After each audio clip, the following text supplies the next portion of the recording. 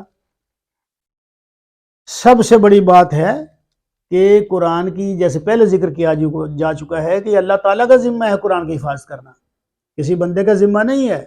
تو اللہ تعالیٰ نے، آپ کو پتہ ہے کہ اللہ سے بہتر اور کون حفاظت کر سکتا ہے۔ یہی وجہ ہے کہ دنیا میں اب صرف ایک آسمانی کتاب یعنی قرآن مجید ہے جو بالکل محفوظ ہے اور اس کا ایک حرف بھی کم نہیں ہوا۔ قرآن کے بارے میں اللہ کے ارشادات: ھذا بیان للناس وہدی وموعظۃ للمتقین، یہ آل عمران آیت نمبر 138۔ یہ واضح تنبیہ ہے لوگوں کے لیے اور ہدایت و نصیحت ہے متقیوں کے لیے۔ اے انسانوں، بے شک آ گئی ہے تمہارے پاس نصیحت تمہارے رب کی طرف سے، اور وہ شفا ہے ان بیماریوں کی جو دلوں میں ہیں، اور ہدایت اور رحمت ہے مومنوں کے لیے۔ قرآن کی حفاظت اللہ کی ذمہ داری: انا نحن نزلنا الذکر و انا لہ لحافظون، سورۃ حجر آیت نمبر 9۔ بے شک اس ذکر یعنی قرآن کو ہم نے نازل کیا ہے اور ہم ہی اس کی حفاظت کرنے والے ہیں۔ قرآن شفا صرف مومنوں کے لیے ہے، یعنی یہ ہے نا کہ قرآن شفا ہے، تو شفا کن کے لیے ہے؟ مومنوں کے لیے، صرف مومنوں کے لیے ہے، دوسروں کے لیے نہیں۔ یہ بنی اسرائیل آیت نمبر 82۔ اور نازل کر رہے ہیں ہم قرآن میں وہ کچھ جو شفا اور رحمت ہے مومنوں کے لیے، اور یہ ظالموں کے لیے سوائے خسارے کے اضافہ نہیں کرتا۔ ولا یزید الظالمین الا خسارہ، ظالموں کو تو اس سے الٹا نقصان ہی ہوتا ہے۔